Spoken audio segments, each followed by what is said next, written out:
Hey everybody, welcome to the Dreamer's Edge podcast with Francois, a librarian and occasional contributor to the website. Chris, subtitler and occasional writer for the site as well. And I am Dimitri, editor-in-chief of the website, otherwise known as idiomatic.com, and movie critic. Following up on our long journey down cinematic history, we have reached a point when we are going to talk about the worst of the 60s. Man, it's a pretty bad decade. Lots of long hair and smoking the marijuana. There's a lot of dirty people hanging out. This is the first time we've actually revealed ourselves ahead of the podcast because we're finding it harder as we go down this, path to have the discussion going because we haven't all seen the same movies, whatever. So I found it interesting this time because I recognized a lot of the names. I didn't recognize all of them. Some of them have been on my list to see. Then it was like suddenly they showed up on like the worst ofs. I was like, oh, interesting. So for those of you just joining us in this podcast format, if you didn't know, what we have been doing for the past year is listing our top 3 best or worst movie, depending on the episode of each decade going backwards. We also used to be 4, but Nick tapped out. He tapped out. That's true. That is true. Nick used to be doing this, and he's busy with working on our spin-off series, and also he just didn't want to visit those really old movies anymore. He was like, I don't know which ones. Okay, I only have one. Screw you guys. I'm out of here. You want me to start? Yeah, go for it. Sure. All right. So top 3 worst movies of the 60s for me. We're going to start with number 3, Andy Warhol's Sleep, 1963.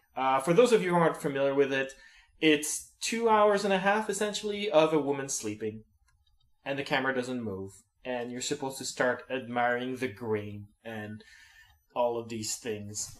And the thing for me that bugs me, it's not just that it's boring, it doesn't work in a movie.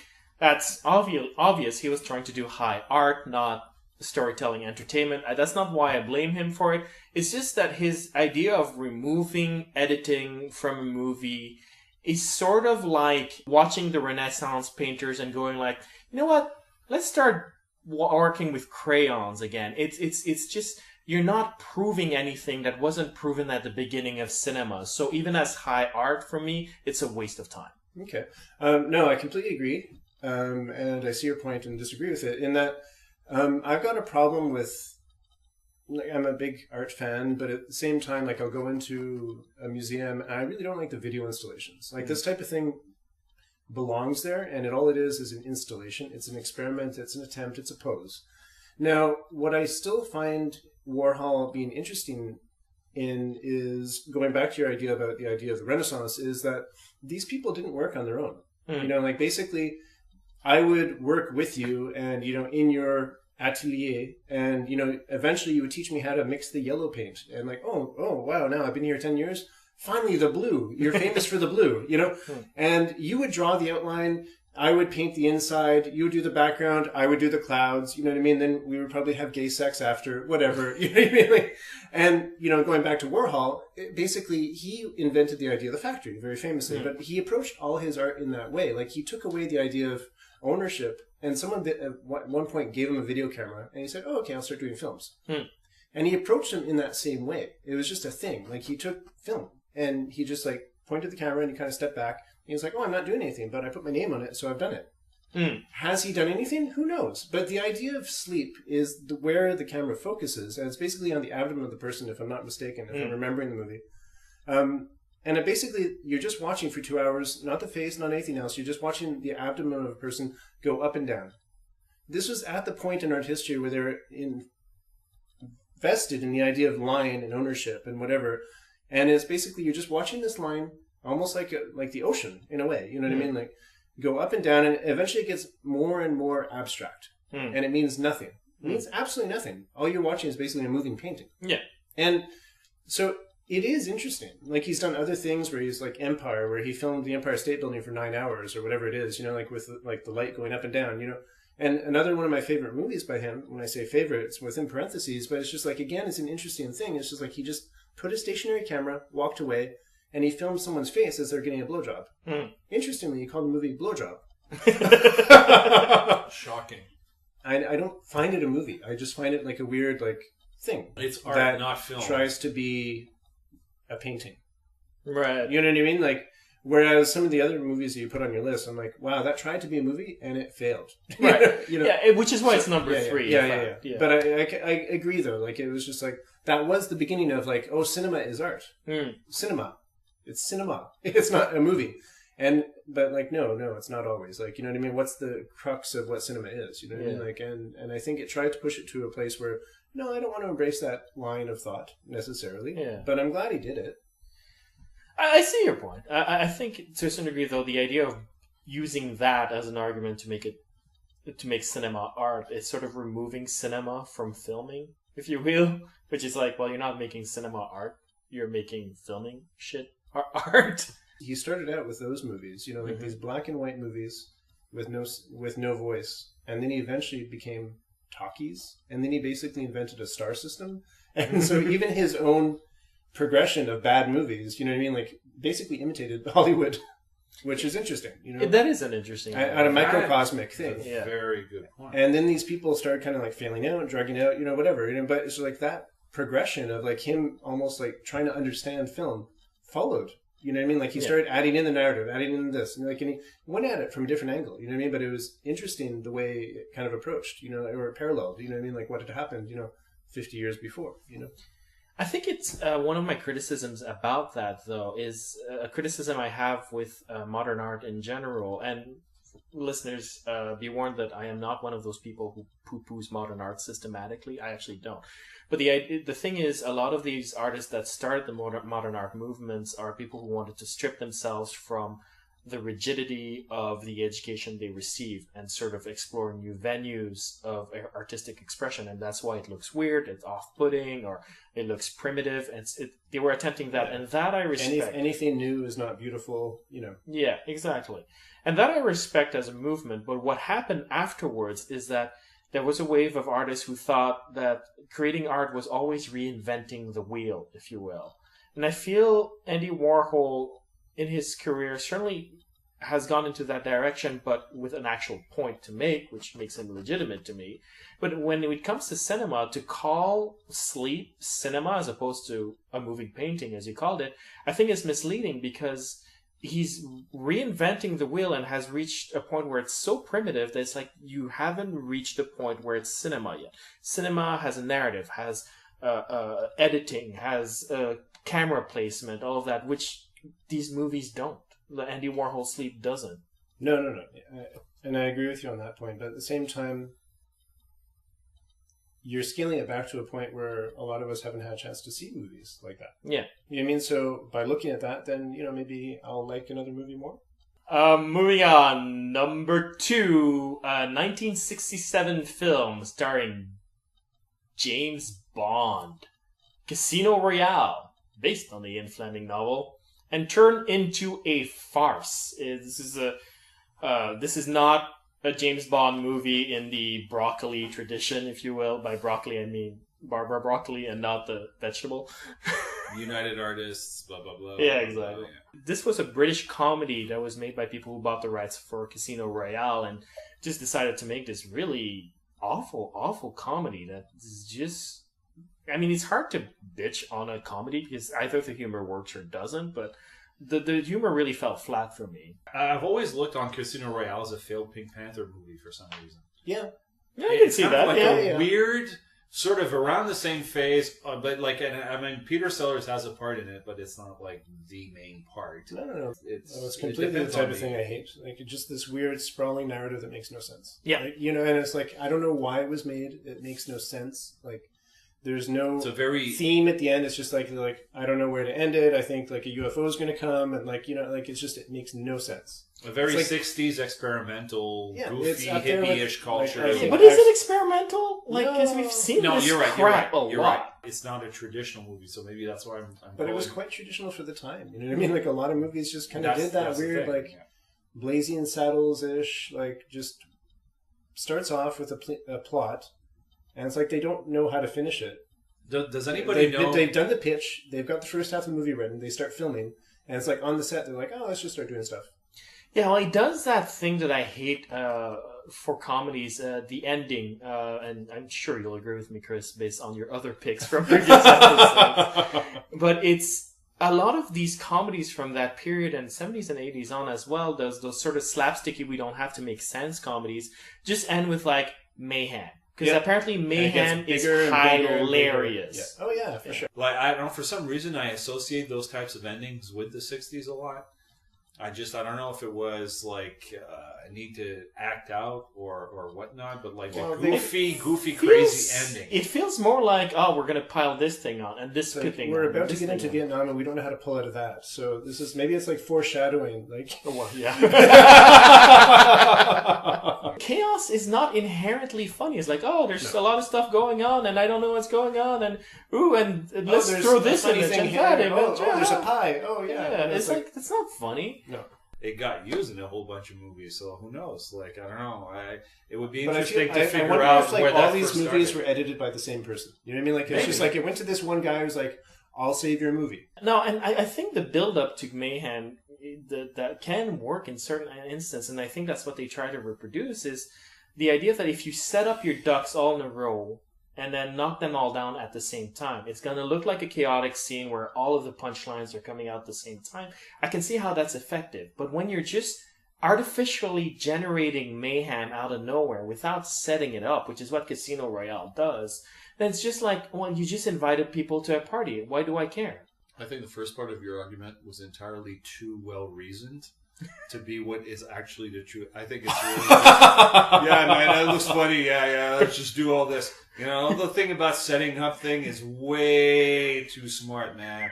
No, it's the latter. It's the latter for sure. Like, it's just, chaos is funny, man. Let's just throw that in.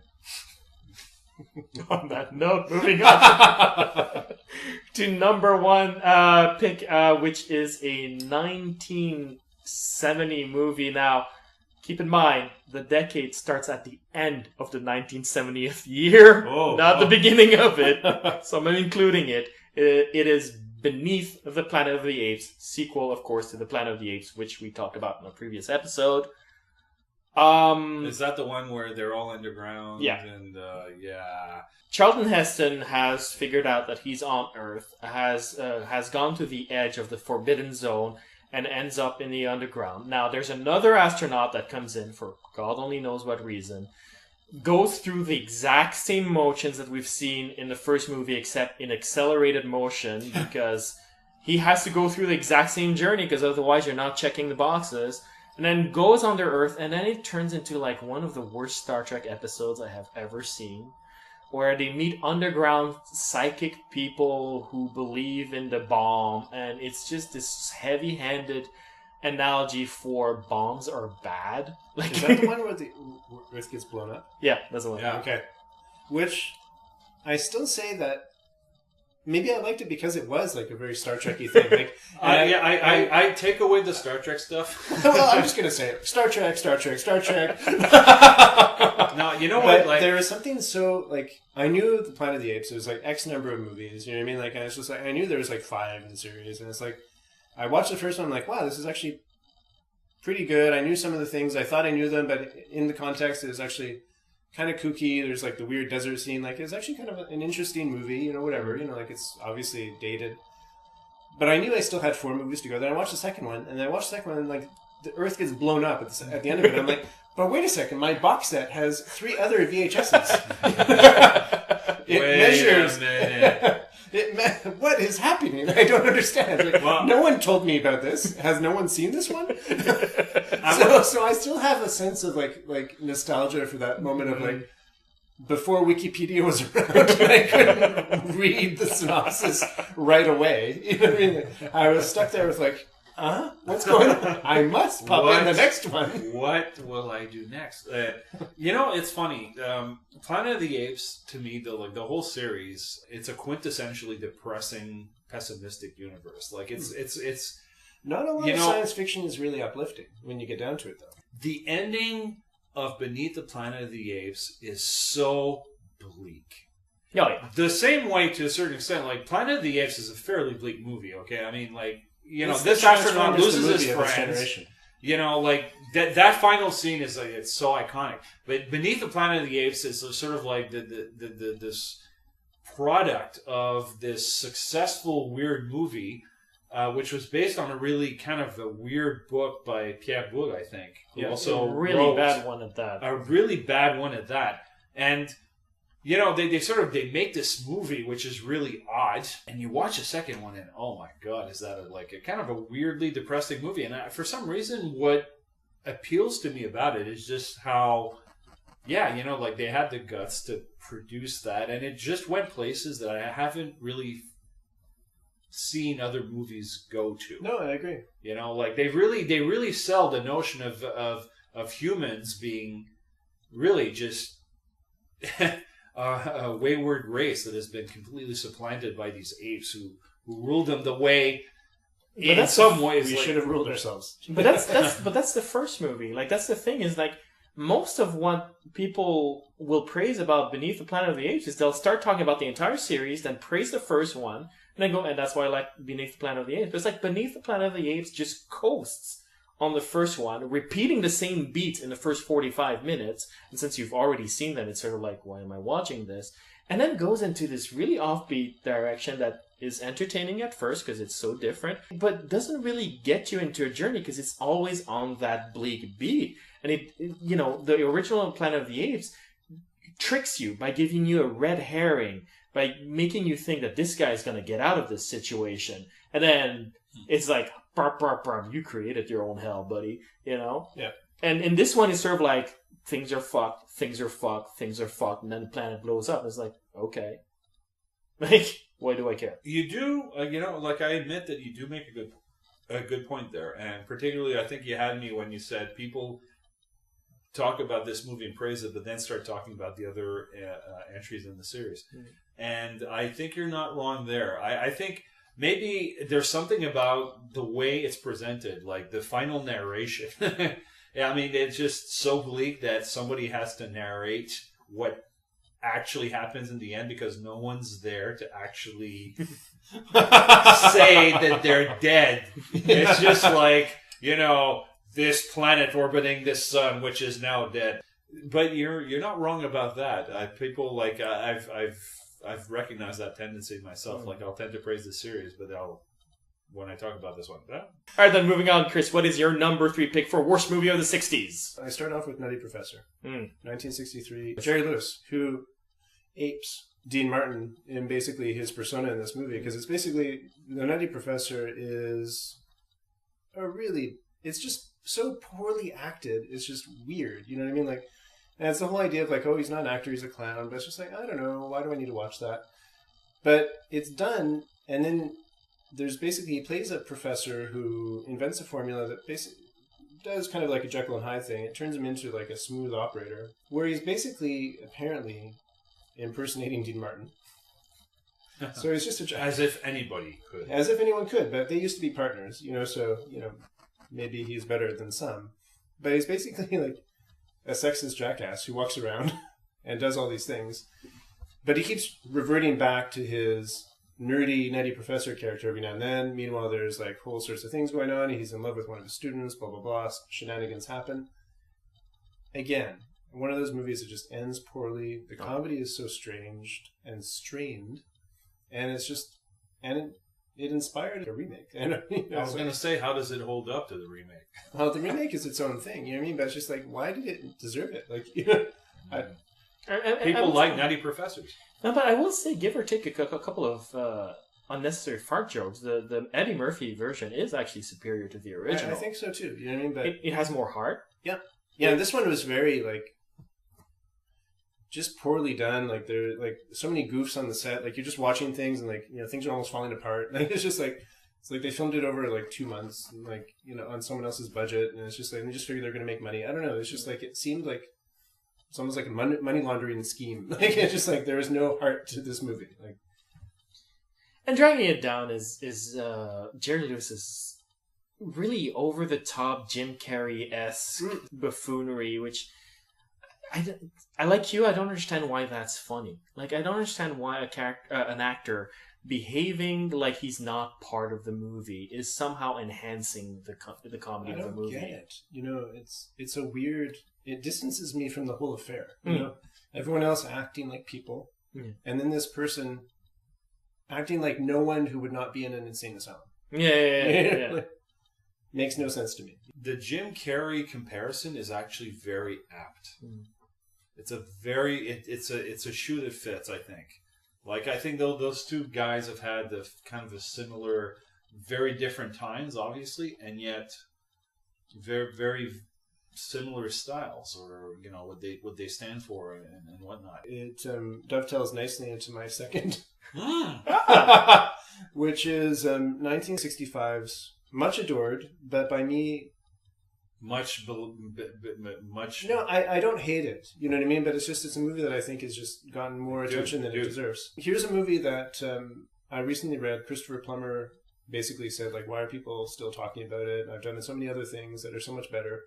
And He's right. And he's completely right. You know what I mean? Like, but this movie, for some reason, and the reason I read that was because it was in a reaction essay based on Jim Carrey's coming out and basically saying that he can't support Kick-Ass 2, you know? So, which is the link there, but it's just like, and I thought to myself, like, it's true. Like, Sound of Music, it plays all the time. I'm never sucked into it. It's just like, it's a thing I know. It's a part of my fabric of my being. But it's just like, I have no love for this movie. It's just like, granted, I'm not musical. I'm not musically inclined, you know, so it's certainly not aimed at me, you know, and there's no one thing that's wrong necessarily, except I don't like cute kids. But for me, this movie just like falls flat. It's true, by the way, listeners. Chris will only respond to butt ugly kids. It's true. It's true. Thing. I actually like the movie quite a bit. But I understand what you're saying about it being grossly overrated. Certainly, I think what makes it work and what has stayed in most people's memory is the music. The songs are great. They're really good, fun songs that are easy to sing along to and fun to memorize. And I think that's a big part as to why it's stayed in people's memory, because it's sort of a nice audience participation type of thing.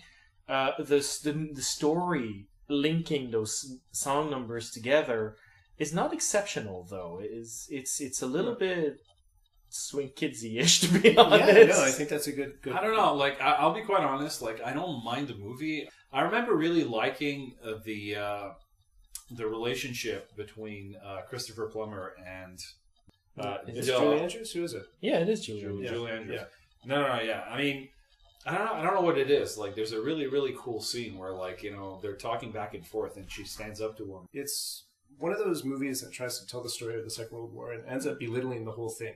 Yeah, that's true. You know what I mean? By just being so sloppy about the whole, you know. And so it uses something that is bigger than life. And that, you know what I mean? Like, sure, it seems to be painted with black and white. There's good guys and bad guys.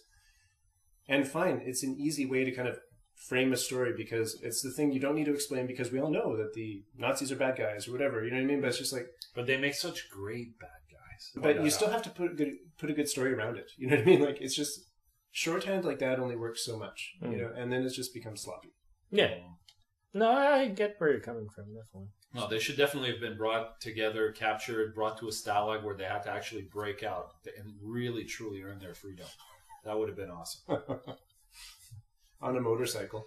No, but I do feel like, I mean, that the movie sort of glorifies the Von Trapps, and what did they do? They fled. Oh, I mean... They didn't do anything. They weren't Schindler. You know, exactly. I mean, like, you know, I won't blame them for fleeing. Good for them. Yeah. But, you know, that's not that's an accomplishment, but it's not a heroic act. Exactly.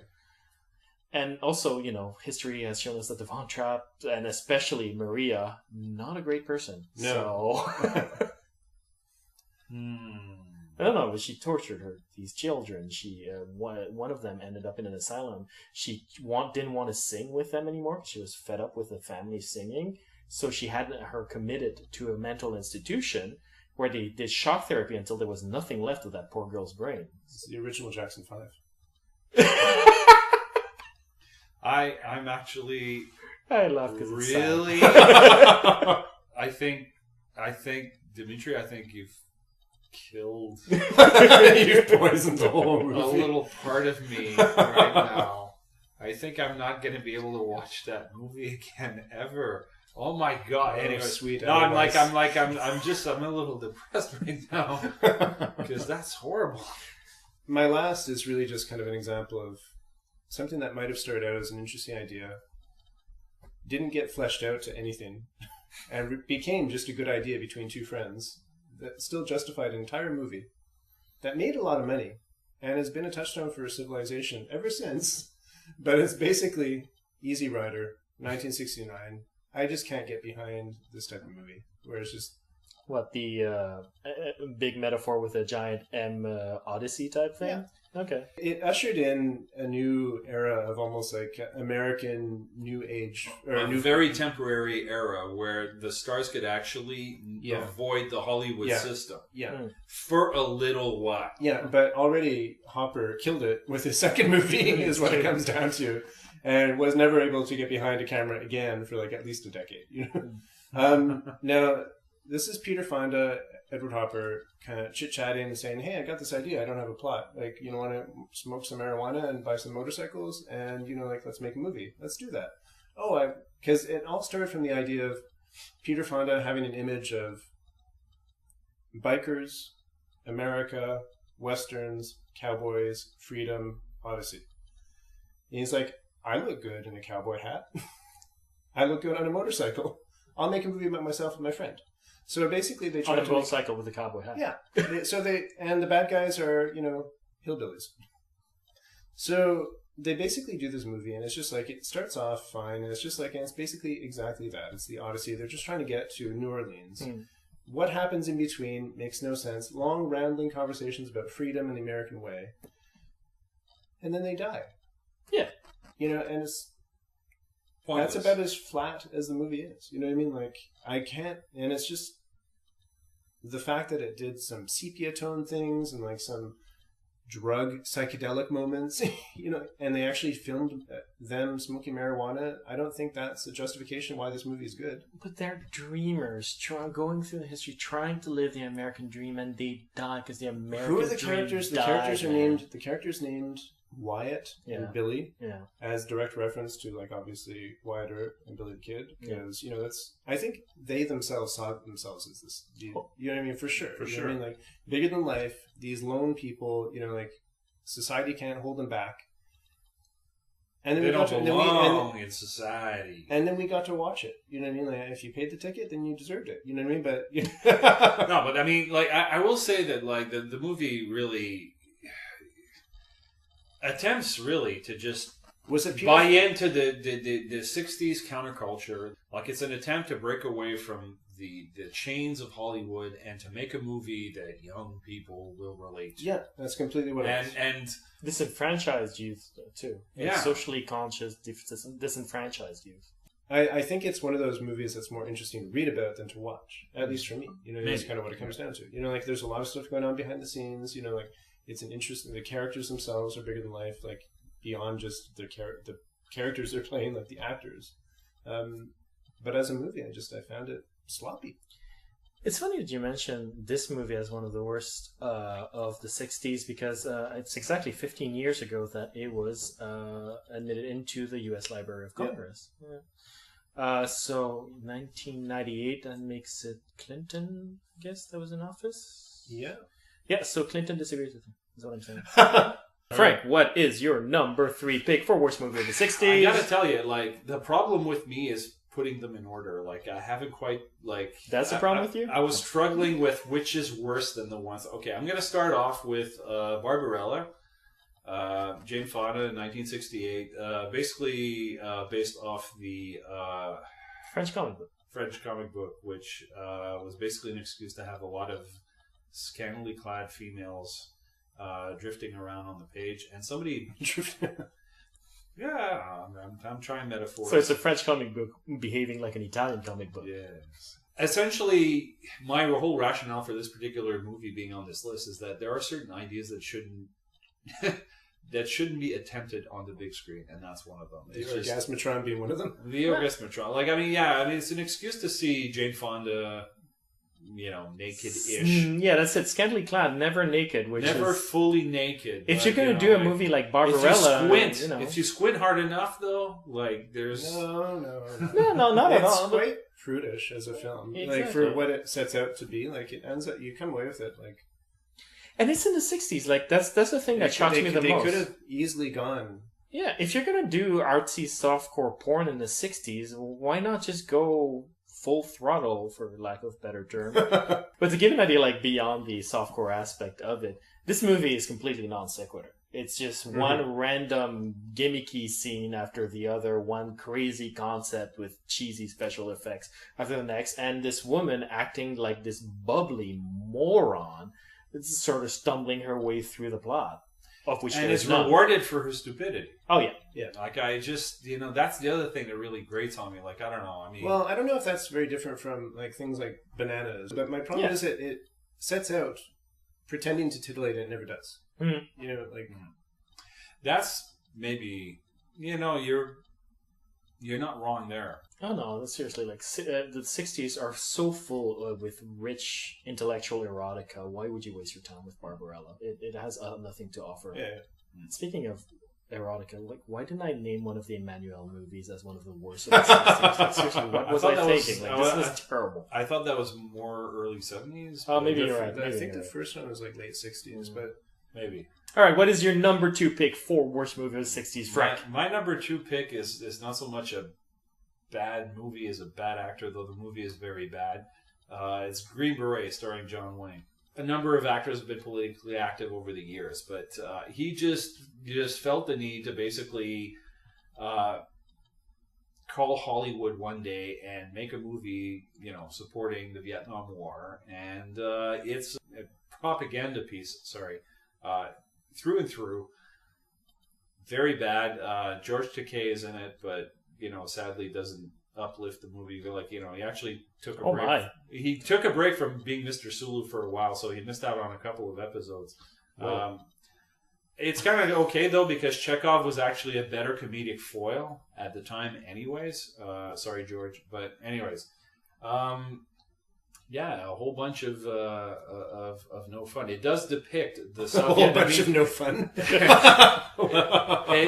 the name of the episode. It's basically John Wayne ranting and raving about how we really should be in Vietnam kicking ass.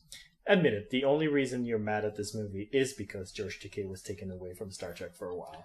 A lot of people don't like John Wayne. That's the takeaway here. Therefore, I'm right. That's pretty much the takeaway. Moving on to my first pick, very, very well deserved. Help, by the Beatles, which is to say, not the Beatles. Isn't that Help from the Beatles? Oh no, wait, you mean the movie Help? The movie Help! Exclamation point. I'm gonna jump on a soapbox for literally 10 seconds and say that music bands should not be making movies.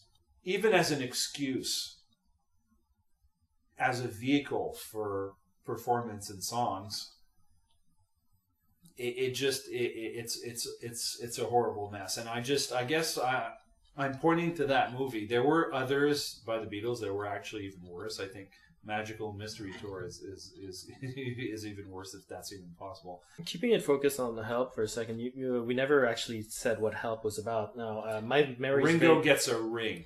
Like, isn't that the one where he's like being pursued by a religious cult that needs to sacrifice him? Why? Because he has the ring, which so cannot be taken off. Okay, so listeners, you've heard that synopsis from Frank. Does that seem like a good idea? Now sounds like The Hobbit. In later years, as a narrative entity, it just fails so miserably. I do like some of the musical performances. They have from a the few Beatles. You like some of the musical performances from the Beatles. There's isolated moment, but it's such a fast forward movie. It's a skip movie. It's a skip to that particular scene. Watch it. Fast forward at one point. Yeah. Well, of course, yeah. Like they have the every Benny Hill movie in the moments 60s. because that's the thing too. They have the Benny Hill moments that are crazy, but it's just this notion of using cinema as a vehicle for publicity for bands is such a bad idea, because we are talking about different mediums. and trying to mix the two together has been done time and time and time again. Oh, And I I'm really not don't think... I'm not going to support the movie because I have no vested interest in the movie. But the thing is, this is before the era of the video.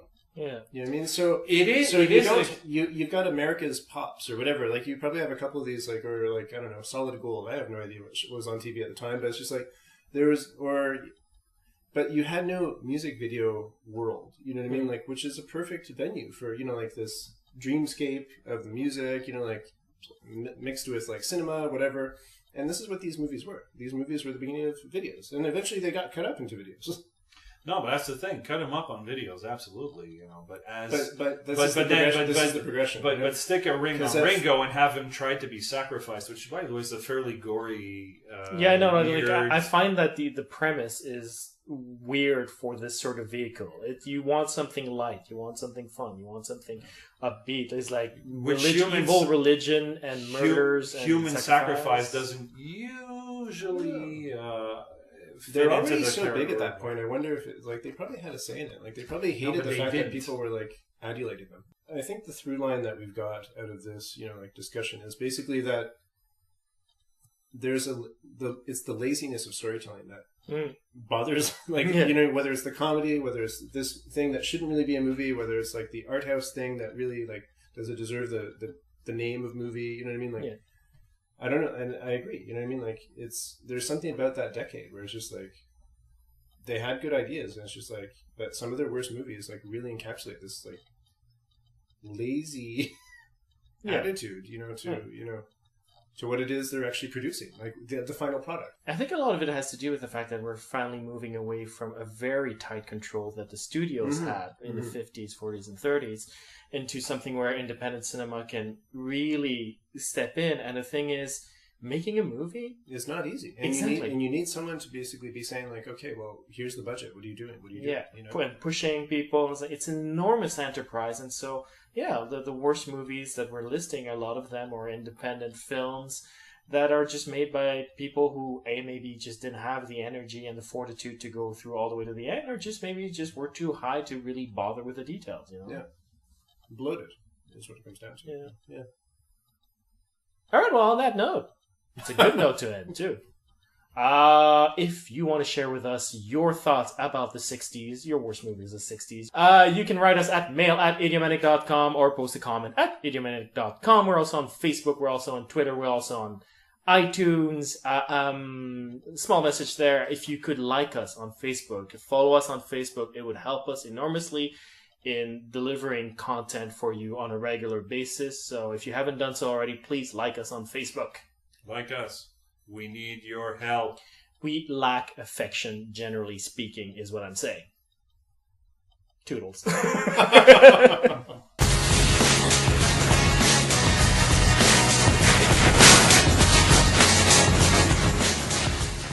For those of you just joining us in this podcast format, if you didn't know, what we have been doing for the past year is listing our top 3 best or worst movie, depending on the episode of each decade going backwards. We also used to be 4, but Nick tapped out.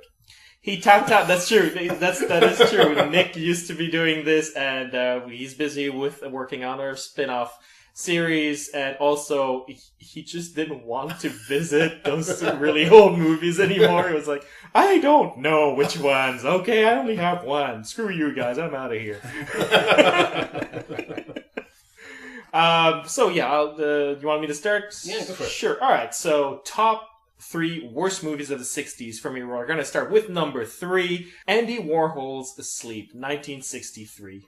For those of you who aren't familiar with it, it's 2 hours and a half, essentially, of a woman sleeping.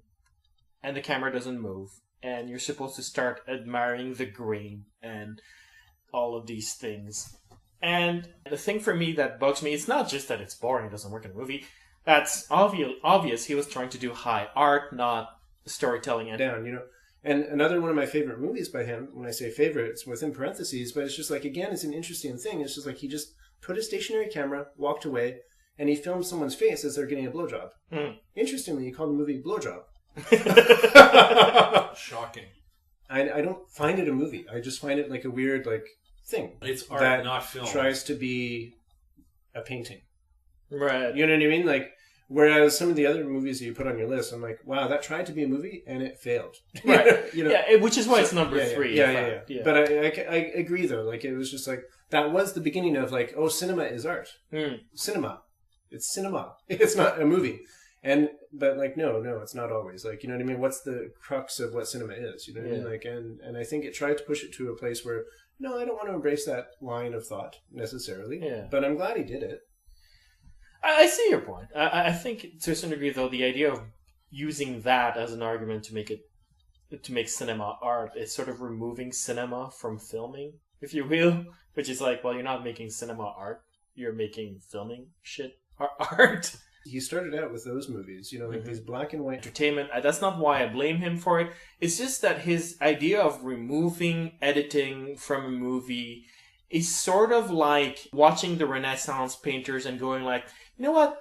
Let's start working with crayons again. It's just, you're not proving anything that wasn't proven at the beginning of cinema. So even as high art for me, it's a waste of time. Okay. No, I completely agree. And I see your point and disagree with it in that I've got a problem with, like, I'm a big art fan, but at the same time, like, I'll go into a museum and I really don't like the video installations. Like, this type of thing belongs there, and all it is an installation. It's an experiment, it's an attempt, it's a pose. Now, what I still find Warhol being interesting in is, going back to your idea about the idea of the Renaissance, is that these people didn't work on their own. You know, like, basically, I would work with you and, you know, in your atelier, and, you know, eventually you would teach me how to mix the yellow paint, and like, oh wow, now I've been here 10 years. Finally, the blue. You're famous for the blue, you know? And you would draw the outline. I would paint the inside. You would do the background. I would do the clouds. You know what I mean? Then we would probably have gay sex after, whatever. You know what I mean? Like, and, you know, going back to Warhol, basically, he invented the idea of the factory, very famously. But he approached all his art in that way. Like, he took away the idea of ownership. And someone at one point gave him a video camera. And he said, oh, okay, I'll start doing films. And he approached them in that same way. It was just a thing. Like, he took film. And he just, like, pointed the camera and he kind of stepped back. And he was like, oh, I'm not doing anything, but I put my name on it, so I've done it. Has he done anything? Who knows? But the idea of sleep is where the camera focuses. And it's basically on the abdomen of the person, if I'm not mistaken, if I'm remembering the movie. And it basically, you're just watching for 2 hours, not the face, not anything else. You're just watching the abdomen of a person go up and down. This was at the point in art history where they're invested in the idea of line and ownership and whatever. And it's basically, you're just watching this line, almost like the ocean, in a way. You know what I mean? Like, go up and down, and eventually it gets more and more abstract. And it means nothing. It means absolutely nothing. All you're watching is basically a moving painting. Yeah. And so it is interesting. Like, he's done other things where he's like Empire, where he filmed the Empire State Building for 9 hours or whatever it is, you know, like with like the light going up and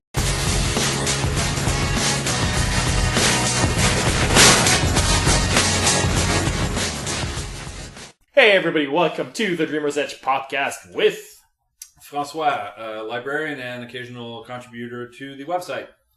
Chris, subtitler and occasional writer for the site as well. And I am Dimitri, editor-in-chief of the website, otherwise known as idiomatic.com, and movie critic.